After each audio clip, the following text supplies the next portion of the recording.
Hello, everyone, and thank you for joining us. I'm Caroline Trudeau for the Women Automotive Network, and I'm super happy today to be joined by Josephine Payne from the Ford Motor Company. Good morning, good afternoon, good evening, Joe. Thanks for joining us.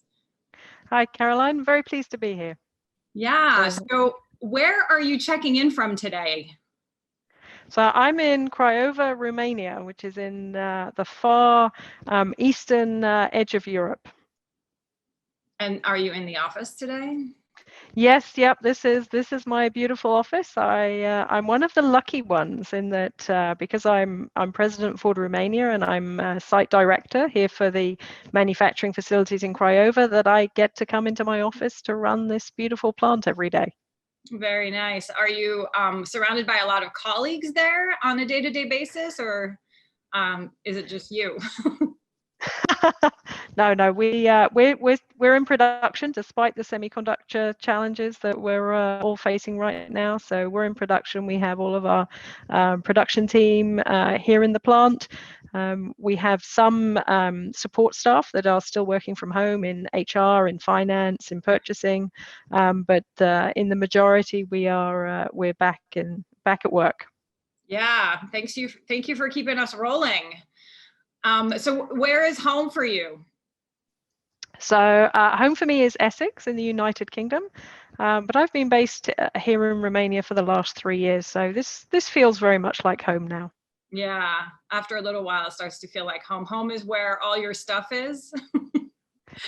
Well, yeah, I've kind of got it split between between the UK and here. So I still keep a house in the UK, and when I came here, the plan was that I would spend a bit of time in every month on weekends back in the UK, a bit of the time here because my move here coincided with me becoming a grandmother. So it's quite a challenge. So my daughter had triplets, 3 beautiful baby girls. Wow. So it's made kind of COVID times a little bit challenging, but I'm very, very pleased for technology. Absolutely. Wow, what a fun story, Grandma. Congratulations. Thank you very much. So it's got to be hard to have the distance and want to have the joy of sharing a new life with your family. That's got to be difficult. Yeah, and I think I think everybody finds the right balance for them between work and home life, and I think we all go through different phases of our life, and and I think it's certainly I haven't been as much of a hands-on down the road grandmother, but it makes the time that I spend with them much more special. And they know me as Nanny Joe in Romania. They haven't quite pronounced their R's yet. It's adorable. But we spend a lot of time on FaceTime. Yeah, they all know where the red button is, don't they? Yeah. So you alluded to your responsibilities a little bit at the Ford Motor Company. What is the scope of the work that you do there? What are you responsible for? How big is your team? Tell us a little bit about all that. So I'm site director here in Craiova, and we make the EcoSport and Puma vehicles, and we also make the 1-liter Fox EcoSport engine. We have 6,000 employees on the site. We make just over 1,000 vehicles a day. And we ship them, all over the world, customers in Europe, in Africa. We just started shipping to Australia and New Zealand. So I am responsible for the whole activity here, as well as, in my role as president of Ford Romania, making sure that, we're active within the community and actively involved in industry associations and discussing with the government the challenges and opportunities that we see as a key employer in the region. Ford is the number 2 exporter from Romania, so that gives us quite a big impact on the Romanian economy. Absolutely. Lots of responsibility with that. So how does that influence the trends that you keep up with at a macro level? What are you keeping up with? What do you read on your newsfeed? What keeps you connected to what's happening in the space? So there's two real trends for me. I mean, the first is, electrification. Electrification is, it's huge. It is, as somebody who manages a big production facility, you want to understand what's happening and what's coming. And we were very proud to announce, back in April that from 2024 we will be making a full battery electric vehicle here. So that's great news. And obviously, that technology is something that I'm very much focused on. And then the second thing is, as somebody who's based here but whose customers are elsewhere, transportation and transportation infrastructure is a big thing for us. I made the news here locally for saying that I can ride my bike faster than the trains that take our cars out of Romania because of the infrastructure challenges. So yeah, I spent a lot of time focused on that. Yeah, good. So the transportation themes, are you mostly specifically focusing on what's happening there locally, or more about around supply chain and how your products are getting from where you are to the rest of the parts of the world? I mean, it's both locally and nationally, and also looking at transportation infrastructure as it relates to electrification. Because we've started and we have installed here on-site electric vehicle charging points, and all Ford facilities globally are currently doing that. But when you look at this transformation of the industry, and we're at this real inflection point at the moment. I can make the vehicles, but customers are only going to buy them and comfortable buying them if they feel that there is the necessary infrastructure and support network around those.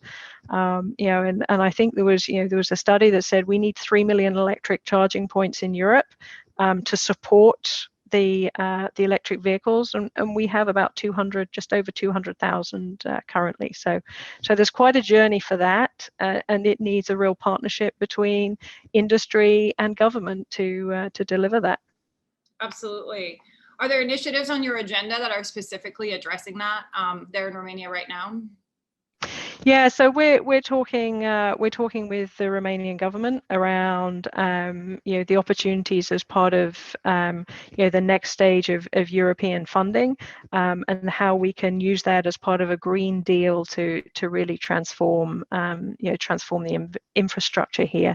So yeah, it's something that I meet with the government ministers in Romania, and as part of the industry associations that I sit on, I'm vice president of the Association of Romanian Automotive Manufacturers. We use all of those different avenues to try and influence and share our thoughts and perspectives on what needs to happen to really be successful in this transformation. Yeah, true partnership needed to get to the societal shifts that are coming with a lot of these innovations that our industry is sort of carrying on forward on behalf of the world. Really, it's a very exciting time to be there. I do want to get to your presentation at the summit, but before that, I am just fascinated by your career. I did a little bit of research, as one does in these sorts of encounters, and you've spent a long time, your entire career essentially at Ford. How do you summarize, because I'm sure there's a lot of stories that go with that wonderful career. How do you summarize what your career has been like? 25 years, I think, and 14, 15 different roles. Like, how do you recollect all of these into some summary statements, if you will? Yeah, so I started in a manufacturing plant. I started in Halewood in Liverpool, making transmissions, as a shop floor engineer, and was really kind of inspired by that to want to think bigger. And I had the opportunity to join the department in Ford, which installs new processes and new factories around the world. And that just took me into just a whole arena of opportunity, working in Spain, in Mexico, in India, in Brazil, working with our design teams to make the product suitable for manufacturing, and all of our local manufacturing plants. And everywhere you go, there's new challenges and new opportunities to learn. And I've done things that I never thought I would do. So I spent the best part of 15 years installing new factories, and new processes and new products on engines, transmissions, axles, even the batteries for battery electric vehicles, more recently. And then I wanted to come home. I wanted to come back to actually operations and running a facility. I'd spent so long designing them. Yeah. I wanted to come back to running them, and so for the last 4 years, I've had that opportunity to come home, and I don't think there is any better job in automotive than running your own facility. It's fantastic, and it's the innovation opportunities, the opportunity to work with people. It's just every day, I come to work with a smile on my face. So it's great. I can see it through your mask. I literally feel the excitement when you said, I'm coming home, and this, I can't think of a better job. Like it comes through the digital. What do you say to women who, in your community there, or, in Romania, in potential employees? What do you say to women who are considering this field, who are considering this part of the business? Yeah, and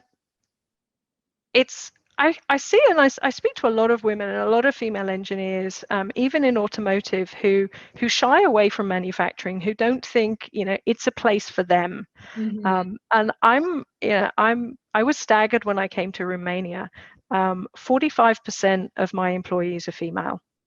That is almost unheard of in a in a large manufacturing plant that's making vehicles, and it brings a different kind of energy, and the diversity of thought, the way that we see the teams working together. It's been really eye-opening for me, and I've gone back and I've looked at it, and I explore some of these themes in my presentation next week, that says, if you look back in history, at the start of the Industrial Revolution, the people who were working in the factories were women. So we have a long history in this. If you look at Henry Ford, when he set the Piquette plant up, in Detroit, where he first made the Model T, there was a whole department of women doing magneto assembly. We have been here since the very beginning. What we haven't done so much is led these facilities. And this is really, I think there is, leading a plant like this is, it's about the processes, but it's about the people. And I think the skills that we bring as women into how we can relate to people, how we can work with people, how we can get the best out of people are just so required in this environment. So I really want to encourage women to think about manufacturing a little bit differently, and really feel that their place is here. Yeah. And when you say, there's something that you just said that really resonate. We have been here all along. Yeah. This is not a new thing. We are just starting to really get comfortable with our voice. And I think because of women like you who have taken that leadership role, we now have women that we want to be like, that we emulate, that we look up to, that we're impressed by, but that inspire us. So thank you for being that woman for me this morning. let's talk about your presentation. Give me a little bit, give the audience too, just a little tease. What is the punch? What is your key message? What can we expect? Yeah, so it is that little delve into the history, and then it's really about, how do we find our voice? How do we come and bring those differences, and what opportunities manufacturing brings? People like to go into product design because they see it's a design environment. Well, every day I'm looking at innovation in processes, in differences. No factory stands still. And so, manufacturing, it's just a different kind of design. But for me, it's the variety of the challenge that you have in manufacturing, from the people, the processes. It is just an all-round experience, and that need to if you're interested in coming into manufacturing, to think about real manufacturing, and operational leadership. Because so often we see as women that we come in and, I really don't like the phrase, but I think it's very apt, that we become, the office wives, or the factory wives. And we do the support roles, which are very necessary. Yeah. But if you aspire to leadership, of a facility like this, you have to, manage production. Somebody needs to do HR and somebody needs to do finance, but to get to the leadership here, if you want to come into a job like mine, step forward, be bold, and come and take a role running production, because it is the most fulfilling job you will ever do. And it is, it's a real challenge. So I really want to encourage people to do that, to go into the real kind of, profit and loss accountability areas. Yeah, I can't imagine when you put it in the terms of operations, right? Like it's probably the P&L and the chief operating officer, if you will, of any company, like all of the nitty gritty and the optimization and what are we spending on. There's just got to be a plethora of really, really interesting topics to look into in the context of the world that you play. So let's talk a little bit about, you said you belong to a lot of professional organizations, and of course in your leadership role have to represent the company. Personally though, what role has networking played in your career, and how do you use it as a tool today? So one of the things that I said is I've worked all over the world, and about 7 or 8 years ago I relocated to Detroit for a new job, and I knew nobody, and I was asked to join the Women in Manufacturing group there, and that opened a door to me to a level of networking and support that really enabled me to be successful. And I think people sometimes kind of shy away from joining those kind of groups. But for me, it just, when you go into a new environment, taking a new job, you need allies, and you need people who can point you in the right direction, and can really also provide you some real candid feedback. And I found that group of women in in the Women in Manufacturing team, and they just gave me so much support, and hopefully I reciprocated in that as well. And I still I stay in touch with many of those women today. And one of the most powerful things, I was walking through a plant that I'd never been to before, and a woman I'd never met came in the other direction, and she said to me, "You must be Jo. I heard you're coming. It's great to meet you. Let me know.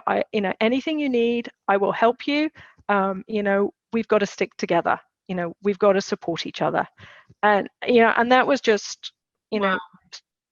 And I think that is, that's the real power building each other up and supporting each other. And so certainly, I think it's foundational to to find that group of people who will support you. And I think for me personally, the women's networks within the company have been instrumental.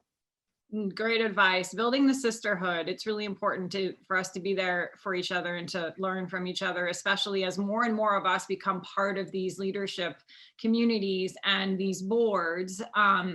Having an open dialogue in a safe space is really important. Yeah. Wrapping up, second to last question.